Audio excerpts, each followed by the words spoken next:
Good afternoon and welcome to the latest in our series of live career webinars brought to you by HOP, which is the Hertfordshire Opportunities Portal. And it's a website that's been designed for schools and young people, predominantly in Hertfordshire, to tell you a little bit more about the careers and opportunities that exist for you in the county.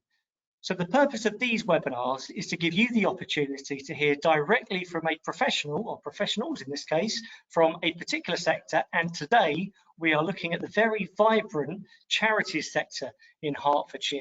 So let me just give you a bit of housekeeping first of all. So first of all, those of you that are watching us live, which is 4:30 on Thursday afternoon, firstly, well done for coming home from school and registering and attending a careers webinar when I'm sure there are other things you could be doing at home, but you've obviously invested some time in finding out about this. So well done for you for coming in, and we really hope that you'll gain something out of this session. Just to reassure you, we can't see or hear any of you, but hopefully you can see and hear us. And what you can do though, although we can't see or hear you, is you can ask questions. So the way that you do that on your dashboard is there's a questions tab. If you click on the questions, you'll open it out and it opens up the text box. And in that text box, you can type in your questions. The questions come, they're only visible to me, and then I will direct them to whichever of the panelists you want to ask those questions to. So it's your opportunity to find out a little bit more about them. So do get those questions coming in.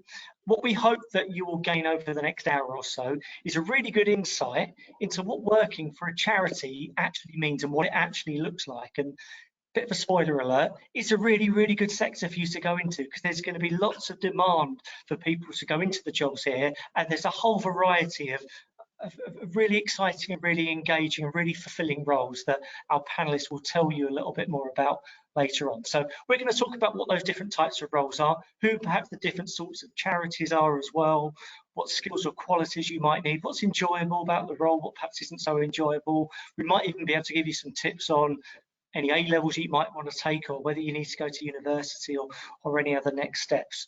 So first of all, I'm going to hand over to our panelists to give a bit of an introduction to themselves and to the roles that they do. And then we'll come back. I've got some questions to ask, but say do get your own questions in. So first of all, could I say good afternoon to Amanda Wilson? Good afternoon, Amanda. Hello, good afternoon. You're right. Thank you. And Amanda, tell us a little bit more about you then. So I work for Age UK Hertfordshire, which is an older people's charity based in Hertfordshire. We support people over the age of 50, predominantly with kind of our aim is to reduce isolation and loneliness, as well as sort of welfare problems, so financial issues or basically any issues that older people may face, or if they just want to kind of improve later life. So that is what the charity does, and my role in it is a fundraising manager. So my job is to basically try and raise the funds that are required to enable the services to keep operating, and whether that's operating as they are now or expanding or kind of coming up with new projects that that would benefit the people that we serve, in which case figuring out what that project would be, doing a bit of research on it, and then hopefully getting the funding to make it happen. Sure, okay. Now I'm really keen to find out a little bit more about what a fundraiser does as we go on this session as well, Amanda, because I imagine there's people will be thinking fundraisers are the people that often walk past them in the street with shaking a bucket of money, or perhaps with an iPad getting you to sign up for it. But it's far more advanced than that, I'm sure. It is. It is, right. We'll find out more about that. Good afternoon, Vicky Johnson. Tell us a little bit more about you. Hi everybody, so I'm Vicky Johnson. I'm Head of Supporter Care at Unicef, and Unicef stands for the United Nations Emergencies Children Fund. We were set up after World War II as a result of children being displaced and in need of basic human rights across the world. So we are part of the UN, which is the United Nations. So we're a partner agency for them. We exist in 190 countries around the world. We're a multi-billion-pound organisation. In the UK, we predominantly fundraise, and we have programmes which essentially enable children to survive and thrive. I'll tell you more about that in the next section. Sure, yeah, no, we'll look forward to that, Vicky. And just to say, I know Vicky's got a very important meeting coming up that she's got to go to at 5 o'clock, so she's only going to be with us till then. So if you've got any particular questions that you want to ask Vicky, or you want to find out a little bit more about UNICEF, please put them in your questions now so that we can make sure we get them to her, whether that's about her particular role or anything perhaps more to do with UNICEF. Put those questions now so we can get them in at the front of the webinar. Good afternoon, Helen. Tell us a little bit more about you. Hi, lovely to see everyone. So yes, my name is Helen. I work for Hertfordshire Community Foundation, and you may never have heard of the idea of a community foundation, but there's about 1,500 community foundations around the world, and there's virtually almost one community foundation for every county in the UK, and they've been around for over a century, and they follow a really simple model. A really successful banker in America over a century ago recognised that he and his friends had a really good quality of life. They were very successful, but literally streets away from where they lived, people were living in really serious poverty. So he and his friends pooled some investments, set up what is called an endowment fund, and every year that fund generates money that goes out to support local causes. So that's exactly how Hertfordshire Community Foundation operates. We work with local philanthropists, and a philanthropist is someone who could give £5 a month to someone who gives us £500,000. Sadly, Bill Gates doesn't live in Hertfordshire, so we don't get to work with him. But the principle is that we bring money into our charity and we give it out in grants. Grants that are quite small but have really big impact for small grassroots organisations, and we tackle a really broad range of social need here in Hertfordshire. Sure. Okay. So just to clarify then, so you yourself are set up as a charity, but really you support and you work with and you help to raise money for lots of charities as well. Yeah. And within Hertfordshire, we were saying earlier that there's over 3,400 different charities in Hertfordshire alone. So there's a lot. So there's more in our county than in other counties. We've got lots and lots of charities, lots of people who are, you know, I guess, community minded and volunteer and do great things. For sure. And I guess the important point to raise here is that all of those charities require a whole range of different skills from people working for them, whether that's to actually raise funds, whether it's to sort of do the marketing side of work for them, or the finance side of them. So there's some really, really good opportunities. So what we've got on the panel then, so we've got Helen who works for a charity but supports a range of charities across the county. You've got Amanda who works for Age UK in Hertfordshire, but of course Age UK are a national charity, so there are branches across the country. And you've got Vicky who works for UNICEF, which is a global charity supporting children's causes around the whole world. So look, Vicky, let me go to you first of all, and can you just tell us what sorts of things are you working on at the moment, and what are the big things that are that UNICEF are involved with at this very moment? Okay, so predominantly we're a disaster and emergency relief charity all around the world. So you can't get away from it at the moment. The biggest thing on the news is Ukraine, and we essentially are working hands-on in Ukraine. We have a country office, or did have a country office in Kiev relating to Ukraine. They were predominantly what we call a program office, so delivering aid within that country, but they also were a partly developed country as well as part of Europe. So us alongside some of the other major players like Red Cross, UNHCR, we're on the ground as we're speaking there at the moment. We have workers and colleagues that are kind of delivering aid supplies to children to essentially keep them alive. We have centres all around Europe called the Blue Dot centres, which are facilitated for us. So all of those families and refugees that are migrating out of Ukraine, they will go to those UNICEF centres. So what we're doing here in the UK, we're raising vital funds for that programmatic work in Ukraine. We've just raised here in the UK just under 30 million in the space of 2 weeks. Globally, there's what we call a humanitarian appeal that exists across the world as to how do we keep essentially those children particularly, but the families as well, safe from harm. So we work with other international NGOs that are set up by the United Nations that have remits to do that. We're very lucky. We essentially can be on the ground. We have a remit to do so. Whereas obviously there is a lot of grassroots charities that might not be there anymore, but we have the right to still be there and deliver that programme work. So that's why I'm quite busy at the moment. Yeah, and your particular role, so what do you do on a day-to-day basis? So on a day-to-day basis, it can be anything from giving advice and assistance to people as to where to go. So we're getting information as to where to essentially house a refugee. It's not our remit, but we will kind of lobby against the government to kind of give them the necessary information that will protect children's rights in doing so. It can be anything from someone wanting to fundraise, that could be an individual like a school, or it could be a high philanthropist that wants to donate. Like Helen, you were talking about the Gates. We're connected to the Gates Foundation, so we have multiple areas across our business across here in the UK to facilitate that. Essentially, our remit is to do the best for children. How do we do that? So if you're thinking, what does a charity on a global scale look like? Here in the UK, we have a government relations department, so they work alongside MPs. We have a legal department.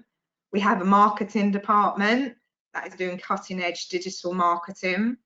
From my area, we classified ourselves as a generalist role, so we touch every aspect of the business, from legal to corporate relations, to philanthropy, to MPs, you name it, we can do it. Every day is a different day. You never know what you're going to get, and whatever you see on the news, you kind of think that's going to impact me in my day to day. So it's very varied. So yeah. Yeah, okay. I'm really interested. You said that in the last couple of weeks, Unicef have raised in this country alone just under £30 million for what's happening in Ukraine at the moment. Now, how does that happen? I mean, people don't just wake up and read the news and think, oh, I'm going to go on Unicef's website and donate money. What's the process that goes on? I know this is sort of incorporating some of the things that Amanda will do on a more local level in Hertfordshire for her charity, but what is it that Unicef does? How do you raise that sort of money? So our individual marketing team have raised about £8 million of that. So a lot of that is via social media, paid for social. DRTV is the main one. So we have high scale ambassadors, David Beckham, Martin Bell, Ewan McGregor, that is essentially will be on your TV asking for funds. So it directs to the website. So that's one aspect. Corporate fundraising is another massive one. So we've got partnerships with Marks and Spencer's, all of the legitimate companies that are out there that essentially can raise funds. Then we've got high scale philanthropists as well, that essentially will donate to us. We've got ambassadors that essentially will advocate our voices. So we galvanise what we call all aspects of our business in every way to raise those vital funds. Sure, and of course, the Ukraine crisis isn't the only thing you're raising money for, because there are all sorts of causes globally that require support as well. So how do they, I guess, prioritise which ones should be given the most airtime? With difficulty.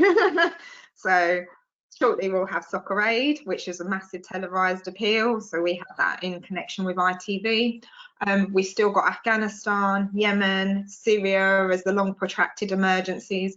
We also might face natural disasters like a Nepal earthquake or something like that. But then we've got what we call unrestricted funds. So basically all of our programmatic work that exists around the world, we still have to raise money for that as well. So it is a balancing act. So we have appeals that go out, we have messages that go out, and it is where is our focus, and most often than not it's conflicting as to what messages we need to send out at what point, but we do a good job as to kind of balancing it, but it does come about with a very busy time. Sure, okay. Now, you said that Unicef is a global charity. Now, I think you told me your base is in Stratford, so just in North East London? That's right. Our head office is in Stratford. We used to be in Central. You'll find that a lot of the large big charities, their head offices were based in London, but they've gradually kind of dissected out a little bit. So you have a lot of regional offices. I know, Amanda, Age UK is a nationalised charity, isn't it? Or Age UK is a nationalised charity with lots of different regional offices as well. Yeah. So, but here in the UK, Unicef, similarly to some of the bigger ones like Great Ormond Street, Oxfam, they will have a centralised office unless you're doing regional delivery in the UK. Yeah, which of course is one of the great advantages of living in Hertfordshire, because although we've got lots of opportunities and over 3,400 charities actually in Hertfordshire itself, well, London's on our doorstep, and I know, Vicky, you said you're born and bred in Hertfordshire as well, so being able to access central London, which is a hub for some of those large charities as well, is something worth considering.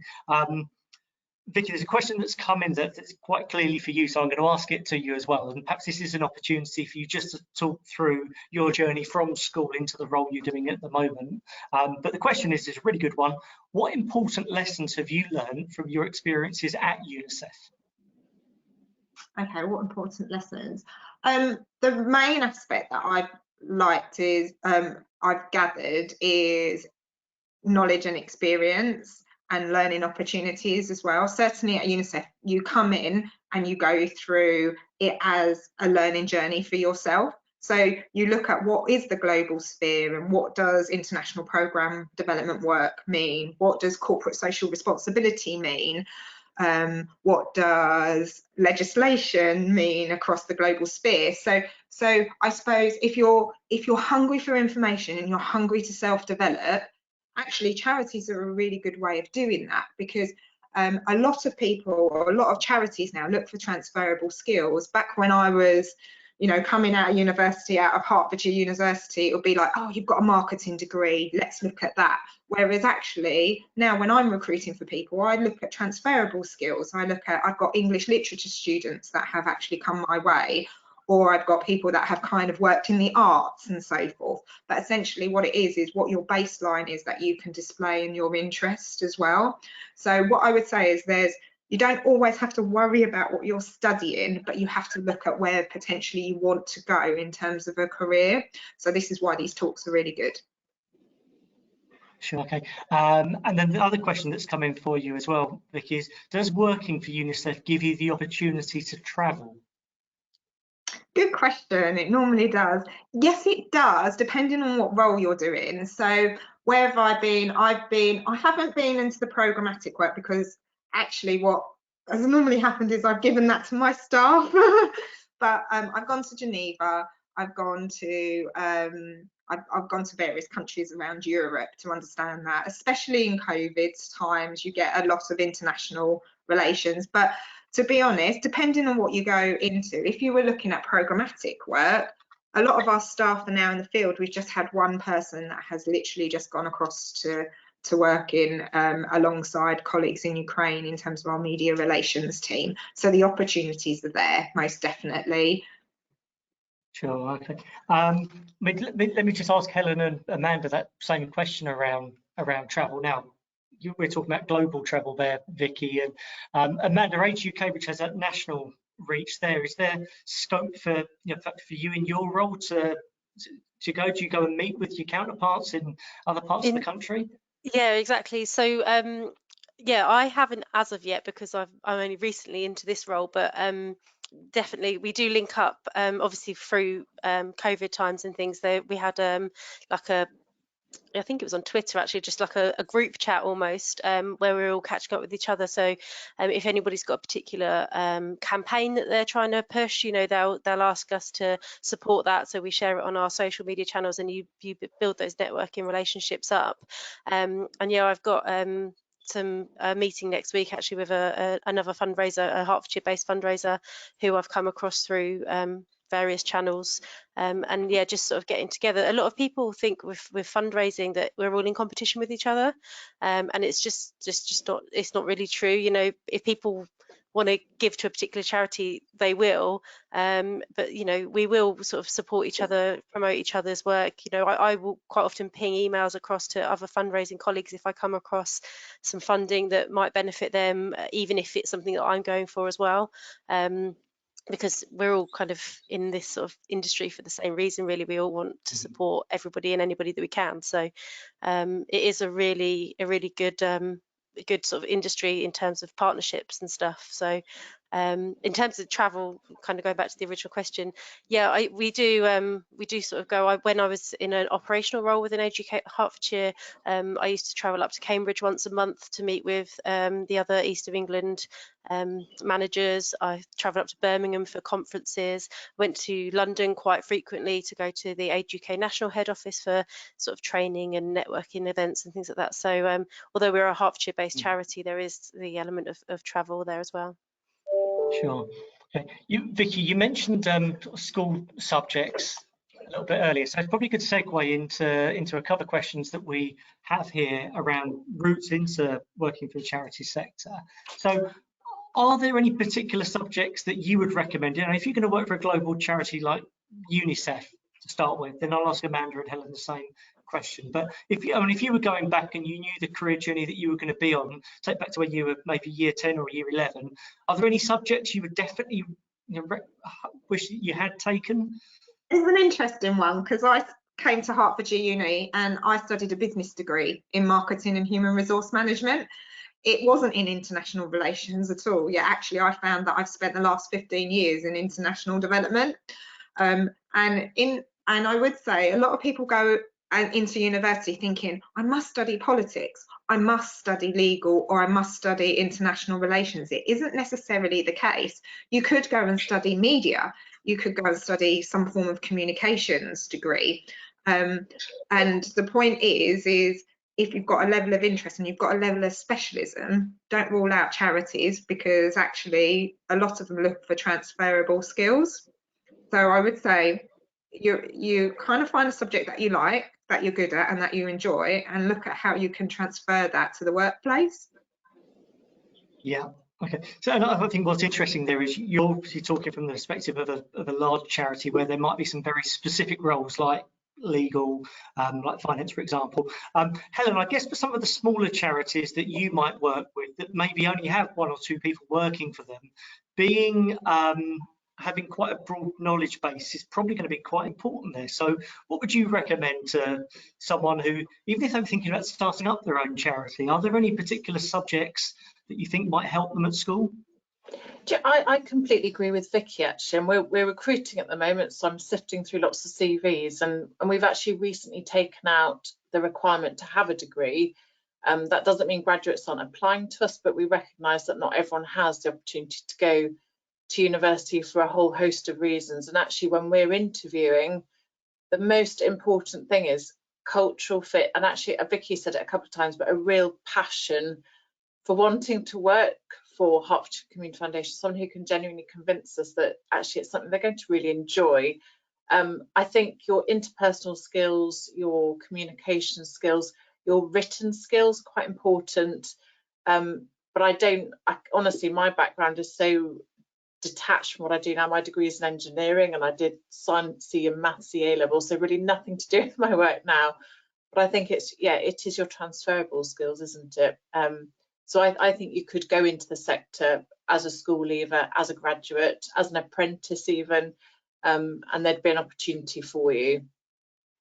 Sure. Then Amanda, from Age UK's perspective, what are the particular roles that you might be recruiting for, and are there any particular subjects that you'd be looking for someone to have studied or to even perhaps done at degree or university level? So we have various roles. So some of our roles are sort of, along the minimum wage line. So a lot of the staff that we have who come in, we have university graduates working alongside somebody like a parent who maybe took time off of work to raise their children and have now come back into the workplace. We've got, applicants who are actually at retirement age and have decided they want to scale back, maybe a high intensity role that they were doing, but still want to do some form of work, and who are applying to us. So we have people from all over, sort of different backgrounds, different educational levels. As far as I'm aware, we don't specify a particular sort of educational level, sort of up to degree level or anything like that. We look for sort of people that are interested in career development. That's quite important to us, that people want to sort of develop in whichever career they're in. We've got apprenticeship roles that are active at the moment. I think we've got a vacancy for an apprentice in the South Oxy area at the moment, and that is I think is a business admin apprentice that we've got sort of vacancies available. And we've had 2 business admin apprentices previously, both of which have come to work for us full time following the completion of that apprenticeship. So they've obviously career development for them. They've done their apprenticeship and then secured paid employment with us following that. Okay. So yeah, there's all sorts of different sort of routes that people come into it. Quite often you hear people say that they fell into the charity sector, but it is definitely, I've worked in other sectors, retail and things like that. It's definitely the one for me. Sure. Okay.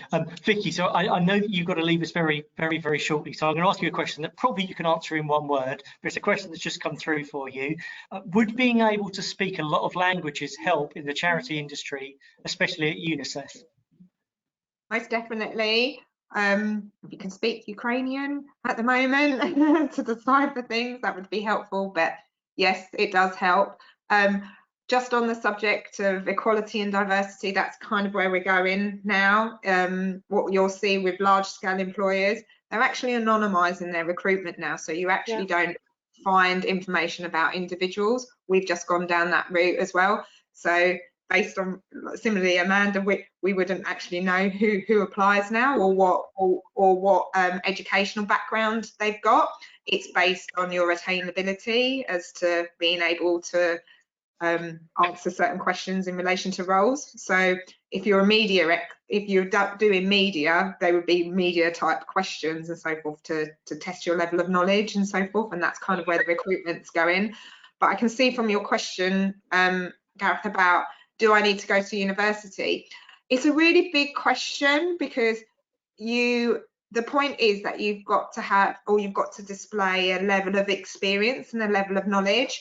And that doesn't necessarily mean whether it's university or an apprenticeship scheme. You've got to display that in order to kind of make yourself attractive to the best organisations and recruitment. So I suppose from a university perspective, it gives you the background and the knowledge that you can kind of display that when you're looking to go into the workplace. Sure. Okay. Thank you.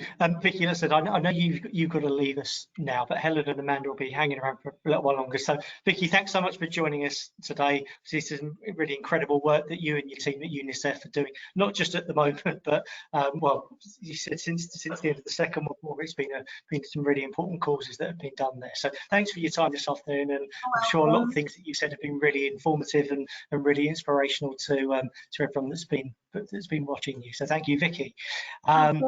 Helen and Amanda, say don't go anywhere. I want to sort of crack on with the questions that we have here. So we've spoken about how you might get into the role. Amanda, I mean, just tell us a little bit more. Take us through your route from, I guess, the end of year 11 to your career choices that you made that have got you into. You said you went into retail before you came into charity sector. So just talk us through that. Yeah, so I left school from year 11, went into, it is year 11 that you finish school, isn't it? Other than year 13, yeah. So I went to college. I went to North Herts College in Stevenage, and I studied health and social care. My aim actually at the time was to be a paramedic. That was kind of where I wanted to go. So I completed my 2 years at college and applied to Herts Uni and Northampton Uni to do paramedic sciences. Didn't really consider the fact that there was 300 applicants and only 25 places or whatever it was, and sadly I wasn't one of the ones that was successful, and kind of got my letter to say, sorry, you haven't been successful. And I thought, oh, now what do I do? So I thought, well, I've done my health and social care. I'll go and work in a pharmacy. There's a job available in my local pharmacy. So I thought, okay, I'll go and work there. And that's what I did. I started off as a counter assistant, and then I did my dispensary qualification. So kind of putting stickers on boxes, if want for a better word, which is a lot more complicated than that if anybody does decide to go down that career route.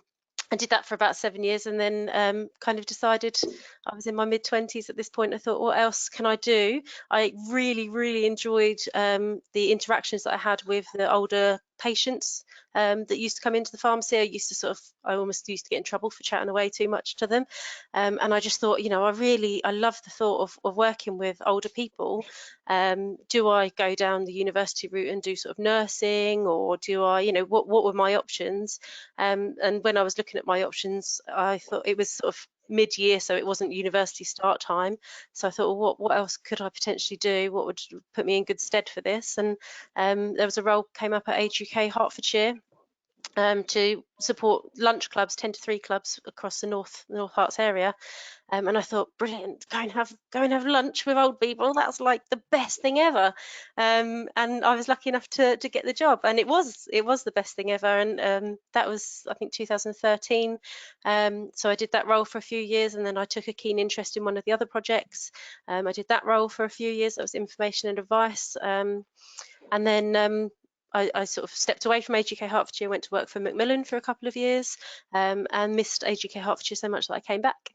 Went and worked with their social prescribing service, which is kind of a new and upcoming service that's kind of being rolled out across the country. Decided then it was time for me to have a baby, so that's what I did. Came back, and I wanted to look at how I could stay with the organisation but make it more family friendly. Obviously my priorities and things had changed, and this role was available, and we've never really focused on fundraising you'd think as a charity it would be a key focus, but actually we've kind of done it as project managers. We've applied for our own funding, but we've never had anybody specifically in post to look at the funding across the board and how we can bring the charity forward in that sense. And with the implications that COVID brought, it went to the forefront of the organisation's mind that actually this is really important, because we are in a fortunate position that COVID didn't do too much damage to us, but our sister organisations, Age UK Essex, have now had to close because they lost their contracts. So there's no more Age UK Essex, there's no Age UK Suffolk, and it really got the organisation thinking. So when I said I wanted to come back part-time, their organisation didn't want to lose me, thankfully. So this role was what came up, and because of my history working in the other projects, they felt I was in a good position to apply for the funding because I know the projects inside out. So that's how I got to where I am. And it's incredible working for this organisation. I've achieved MVQ equivalents, so MVQ level 2, level 3, level 4, and I'm now working on my level 5. So the potential, the career opportunities and the progression have been amazing for somebody that did just fall into the charity sector, hasn't got a university qualification.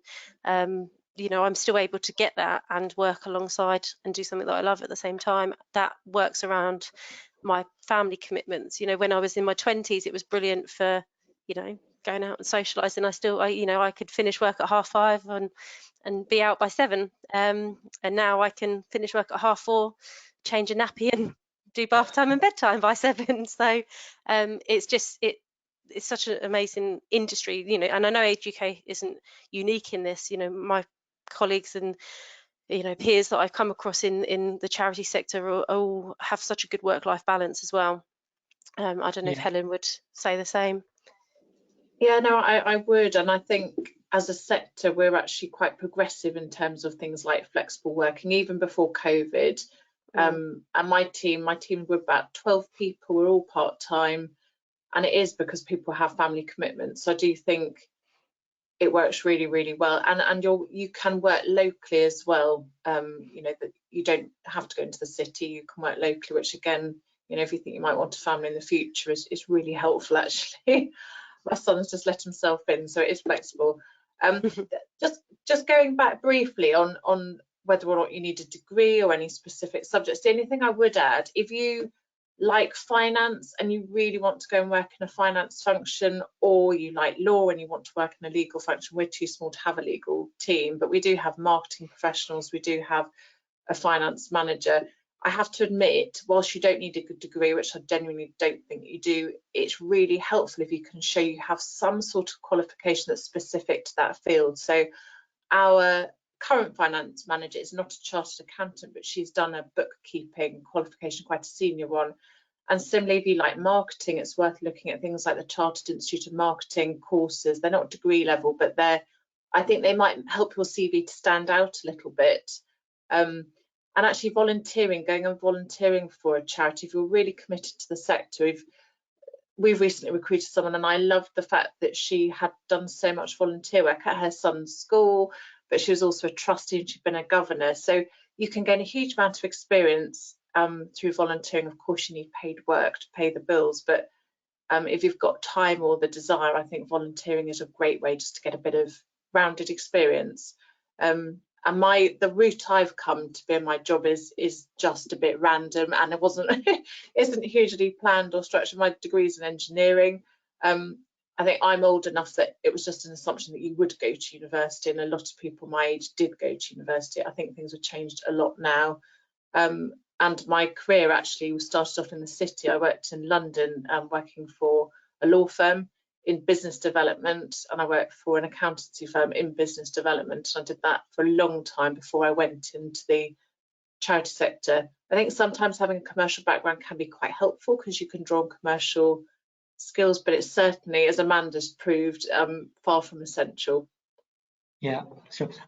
Amanda, something you said, you talked about your journey in there, and it's almost that your hook to get into work for Age UK was you really enjoyed interacting with and trying to help elderly people that you were serving in your pharmacy. So Helen, I mean, I'm guessing that all charities essentially they hook onto some sort of cause, whether that is through wanting to support elderly people or perhaps people with disability or wildlife and animal and nature causes as well.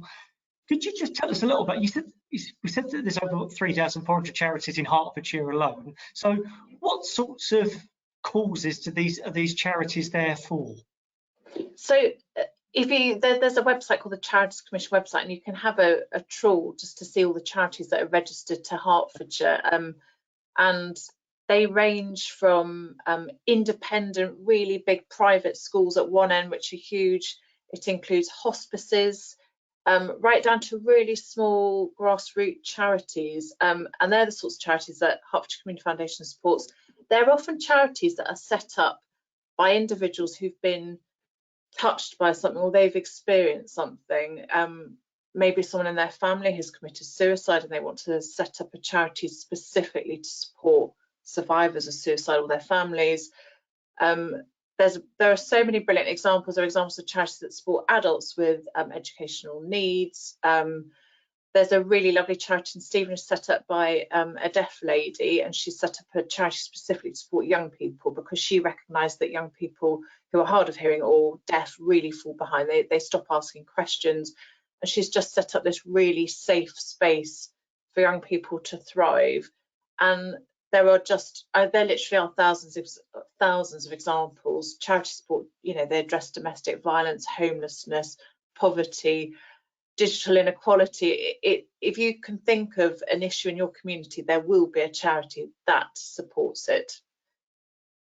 Yeah, and all of those charities need someone in the first instance, like that lady you said in Stevenage, to set them up in the first place. So there's probably really good opportunities for self-employment and entrepreneurship here, really. And whether you're setting up your own charity or setting up your own investment bank, the process is still the same, isn't it? It is, and I suppose the only word of caution I'd have about setting up a charity: do it. If you want to do it and you're passionate about something, you don't think anyone else is doing it, go for it. But it is it's quite tricky to get the funding to sustain things. And there are some brilliant examples of charities that have recently set up, particularly in response to COVID. But do have a look on the internet, on Facebook, on Twitter, Instagram, just to check that there isn't another group already doing something very similar, because if there is, it may be more impactful and more effective to try and join them and support them, because otherwise we'll end up with, you know, in 10 years time we might have 10,000 charities in Hertfordshire, and that may not be very sustainable. So I think it's about finding something you're really passionate about. If you do, someone in my office is actually leaving to go and work for a domestic violence charity because that's something she has a real interest in, and you know, she goes with our blessing, because I think what an amazing thing to go and help. Yeah, sure. Amanda, we said that your passion and your intrinsic desire was to go and help with elderly people, but would you have been able to transfer that passion into, you know, another charity, maybe in a completely different area? Oh yeah, definitely. I think you know, every single charity is, their purpose is usually to help either an individual, whether that's, you know, human, animal, you know, whoever. So as long as the passion's there to want to go and help, essentially every charity is your oyster, because, you know, that is the, you know, there's a lot more to it than that, but essentially that's what we're here to do, is to help people. So if you've got that drive and that desire to care, support, help, empower, then, you know, any charity, whether it's older people, younger people, animals, you know, just, it could be homeless is a big one. You know, I think COVID has really put shone a light on the impact and the issues with homeless people. There's an incredible charity in Stevenage called Feed Up Warm Up, that was established by a gentleman who was homeless, and you know, there's so many that we sort of work with, and you find when you get into sort of the charity sector, especially if you stay sort of local, you'll find that some people don't hop around the different charities, but, you know, you all kind of get to know each other, because you might, you know, I've got colleagues that have worked for like Carers in Hearts, or Alzheimer's Society, some of the hospices, you know, they've sort of come to us because we've had an opportunity for them to kind of try something different, or you know, improve, not necessarily improve, but take a step up in their roles, and we all sort of know each other.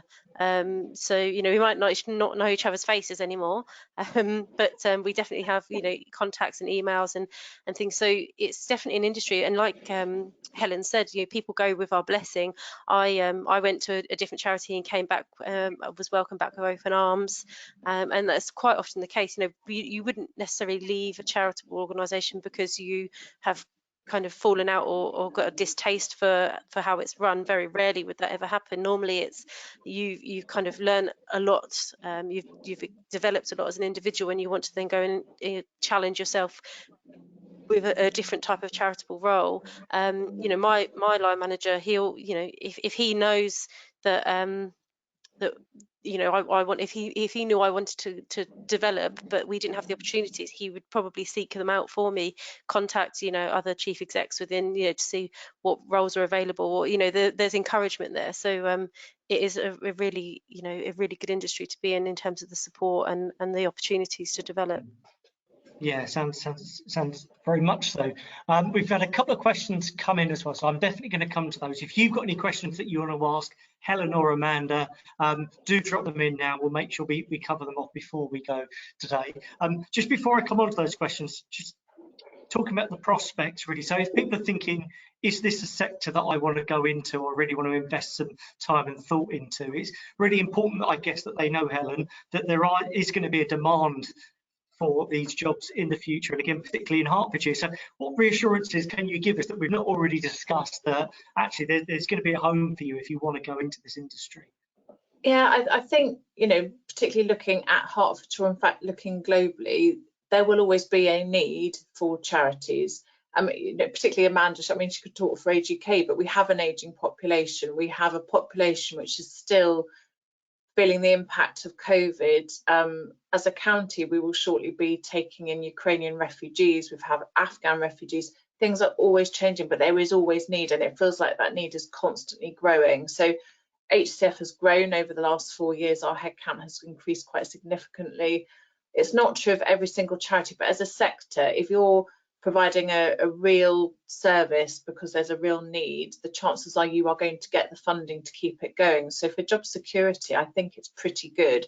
It's really unusual that a charity closes. I mean, it does happen, but it's unusual. Whereas, you know, the corporate sector obviously was hit terribly. A lot of it was during COVID. That doesn't mean it was an easy ride for charities during COVID, because they couldn't do things like, you know, take part in the London Marathon or raise money in the way that they might through events or charge for services. But no, I think it is a relatively safe as any sector to go into. And actually, I do think probably the main driving force of wanting to work for a charity is perhaps because you want to make a difference. Whatever your passion is, if you really want to make a difference, work for a charity. I've done the corporate thing, and in some ways I loved it, and I miss some aspects of the corporate life, but actually getting up in the morning and thinking, do you know what, I'm going to try and make people's lives better. It sounds really naff, and it sounds like a bit of a cliche, but it's true. I think that's why a lot of us want to work for a charity. Sure. And then, well, both of you are examples of people who have done jobs in other sectors and then you've come into the charities sector. But does it work the other way around as well? So do you think that, are there examples of people who perhaps really specialise in a particular charity, but then will go out to work in that industry afterwards? I don't know what you think, Amanda, but I suppose if you've worked in something like finance or marketing, I could imagine that those skills are really transferable, and you could go in-house to a sort of a corporate business somewhere. There are some, I'll be honest, I think there are some roles in the charity sector that don't transfer as well back into the commercial sector. So we have a grants team, and our grants team assess grant applications, support charities who want to access funding. And I'm sort of, off the top of my head, I'm struggling a little bit to see quite how that might transfer back into the commercial sector, although of course everyone has transferable skills.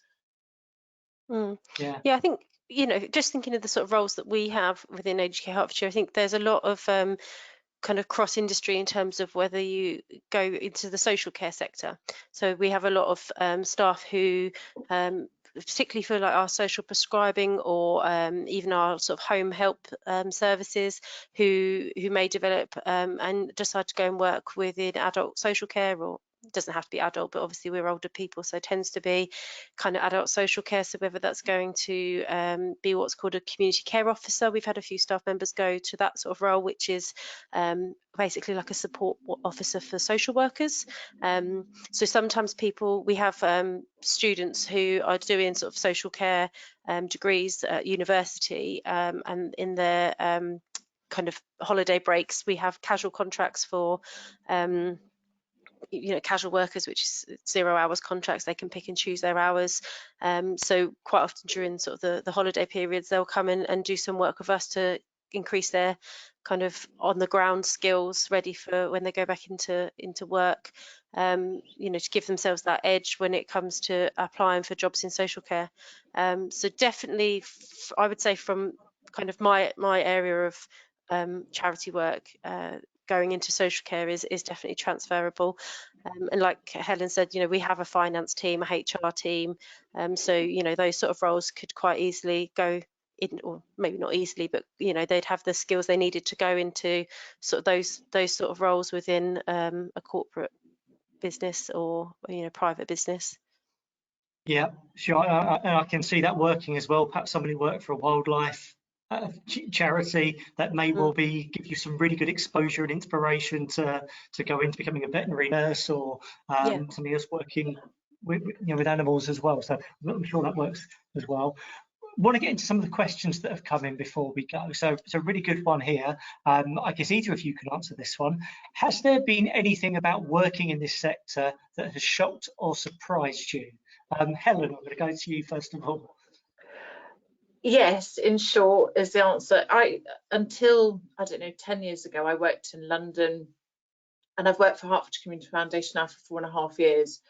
And I thought I knew the county where I lived really well. And I think it wasn't until I started working for HCF, and we really do a lot of work to research to understand where the hidden need is in the county. And so I'm shocked at the levels of deprivation in what is perceived to be a very affluent area. I'm really genuinely shocked. And every week I read through applications, which are applications from children, from families, requesting really modest grants of about £300 to buy things like washing machines, oven, children's beds, nothing flashy, but sort of essential items. And every time I read those applications, I'm really shocked at the levels of deprivation. And I live in St Albans, and literally, 2 streets away, we get applications from families. And I think, my God, how can I live so close to such extreme poverty? And that is the nature of the whole of the UK, really. So yeah, that shocks me. It does shock me. Yeah. And Amanda? Yeah, I think on a completely different note, I think a lot of people think that the charity sector doesn't pay very well.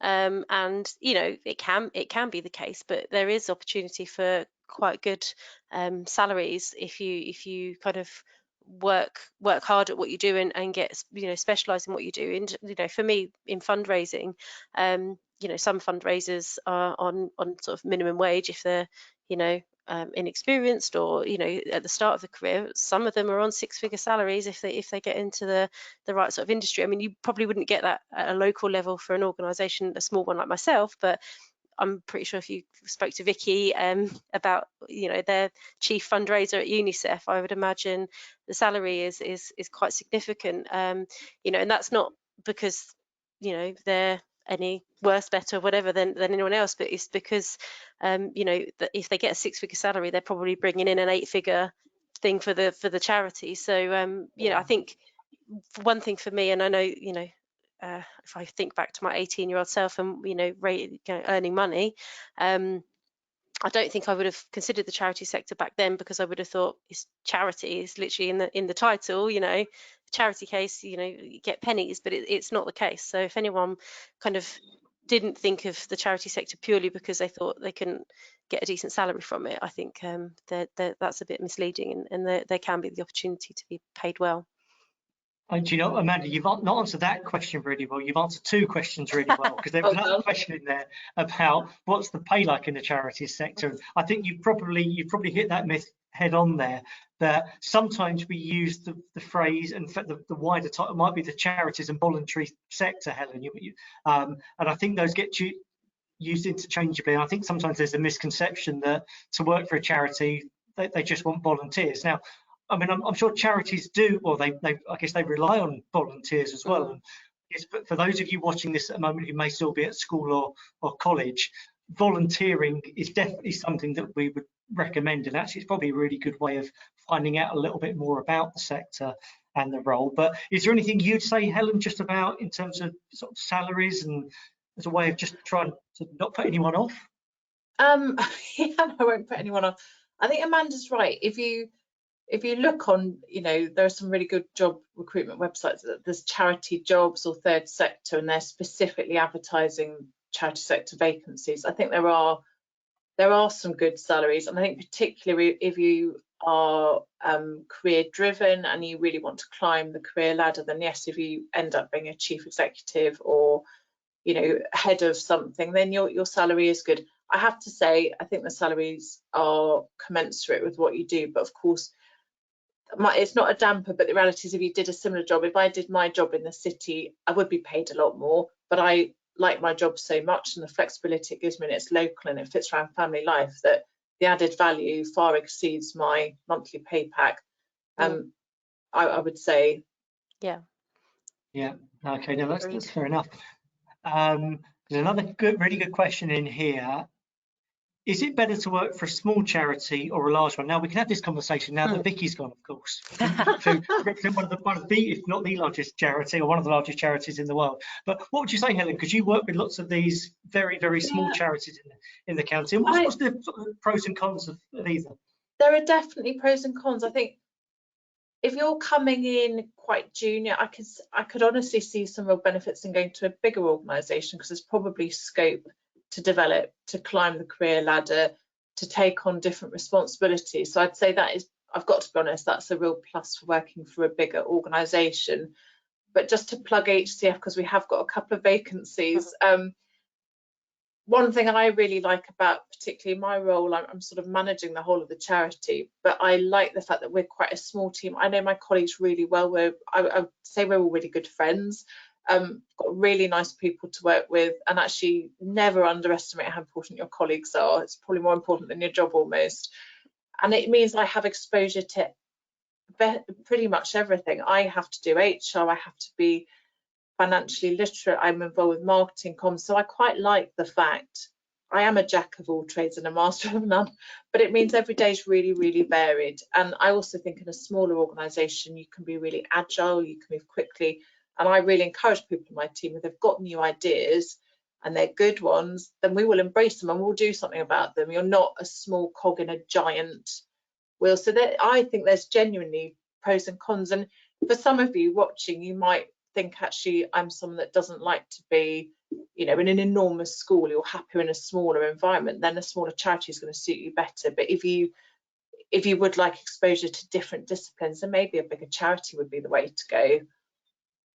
Yeah, so, Amanda, I don't know where Age UK sort of fits in that. I guess you're kind of somewhere in the middle, aren't you? Yeah, well, so we are a small charity in the sense that in terms of geographic sort of area, we only cover the Hertfordshire area. There are other Age UKs, but we're essentially completely separate from them. We essentially have the same name, but we don't have the same sort of services or anything. Well, some of us do, but nothing that's linked. You know, if you donated money to Age UK in, you know, Nottingham, we wouldn't have any kind of claim on that, same as Age UK National, that sort of thing. But in terms of kind of careers, I went to work for Macmillan for about 18 months, and I came back to Age UK because I felt like I was making a bigger difference.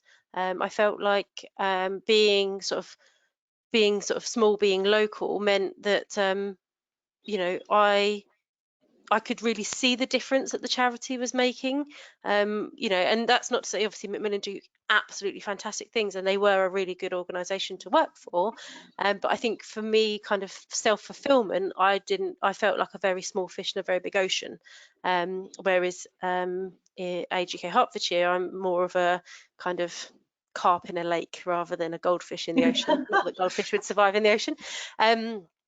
But yeah, so that was for me. I'm you know, I grew up in a small village of about 1,000. I don't even know if there's that many people, to be honest. There were 6 people in my school year. So when I was in primary school, so I think I like the small, more family feel. And I think, you know, you get that with a smaller organisation. It is more of a family feel. You know, you are, like Helen said, jack of all trades and master of none. You know, I'm the fundraising manager, but I'm also the person that deals with the social media content. I order publicity materials. You know, I do more than just kind of applying for funding. And you know, it's equally said for my colleagues across the board. They don't just do one thing, they can put their hand at a few things, and it all marries itself together as well. So I sort of find that by getting involved in those other areas, it opens opportunities for me that I might not have come across if I didn't do that. So, you know, even just talking to somebody about like publicity material, it might bring up and say, oh, I didn't realize that was something that we were doing within the organization. You know, maybe we can expand that some more. Let me see if I can get some more funding from somewhere for that and make that grow. And, you know, you might be able to do those in bigger organizations, and I'm sure they do ever so well. So they have got cogs that turn, you know, seamlessly. But for me personally, I wanted to have a bit more it's almost selfish reasons, self-fulfillment. I wanted to feel like I was making a bigger difference, and being sort of in a smaller organisation, I think I have that opportunity. Sure. Okay, thank you. I think you've probably sold us there, the small and medium-sized charities. We are approaching 5:30, so I'm gonna wrap up here. Before we go, first of all, thank you for all the questions that you submitted. Some really, really good questions, and hopefully you found them. We've been able to answer those for you. For those of you watching this live at the moment, what I would ask, just before we finish, if you could type in if there's anything you particularly gained from watching this webinar, or if this has particularly inspired you to go and work for a charity, or you found out something you didn't know before, if you could just type it in as a question now, that's really, really good feedback for us to be able to use. So if there's anything you gained from that, do share it with us. Just before we go, we wanted to make you aware of a couple of websites, or 3 websites out there that may be useful, maybe something that you want to go and explore. So Helen, you mentioned, I think, the charity jobs website. Now, I know probably those of you watching at the moment have got exams to think about, and you may still have a few more years at school yet. But if you do want to have a look just at some of the jobs that are out there at the moment, just to see the range of them, these aren't Hertfordshire specific, these are within the Charities network nationally. Have a look at either charityjobs.co.uk, which is the QR code on the right hand side, or on the left hand side you've got jobs.third sector. Helen, would you just explain what we mean by the third sector, because it's something that people might be familiar with? Yeah, so there are lots of names given to the charity sector, and one of the names is it's the third sector, but it could be called it's called the VCSC. It's got all sorts of names, but third sector is just another description for the charity sector. Yeah. Okay, thank you. Sorry, I was just going to add in there, one thing I would say to any of the students sort of watching now or later is whether you wanted a career in charity work or not, volunteering is something that every employer kind of has as a bonus tick box. You know, if it got down to 2 applicants for whatever job it was, one never did any volunteering and one did, the one who did do the volunteering would probably kind of have the upper hand on that. So, you know, whether it's for Age UK Hertfordshire, you're more than welcome to come and volunteer for us, or any charitable organisation, you know, anywhere at all. You know, it would really help for any form of career prospects. I think that's some really good advice, certainly for the charity sector, but I would imagine probably that would be echoed by colleagues and peers in most sectors. Thank you. There's some really nice comments and feedback that have come in from the chat, so thank you for providing those for us. So finally, just before we go, just a reminder, do have a look at our HOT website. If it's not something you're familiar with, hopefully it's something that your school teachers will be using more and more in classes. There's various lesson resources that they can use as well. If you click on that QR code, it will take you to all the previous webinars that we've done. So this is the first one of these webinars you're watching. We've been doing these for the best part of 2 years now. We've covered over 50 different careers and occupations. So if there's not something else that you're interested in, I'm sure there'll be something that your family or friend might be as well. So do share that with them as well. Thank you so much to all of you that have taken the time to watch this, particularly those of you that are watching it live. But thanks foremost to our panelists, so to Vicky, who left us a little bit earlier, but to Amanda and for Helen for giving up their time and sharing their experiences and insights for you. So Helen and Amanda, thanks so much. You've been real stars here, and I know from the comments that have come in, the audience have found you guys really, really inspiring today. So thank you. Oh, thank you, everyone. Thank you. Thanks for having us. Thank you. Wish everybody a really good evening. Take care.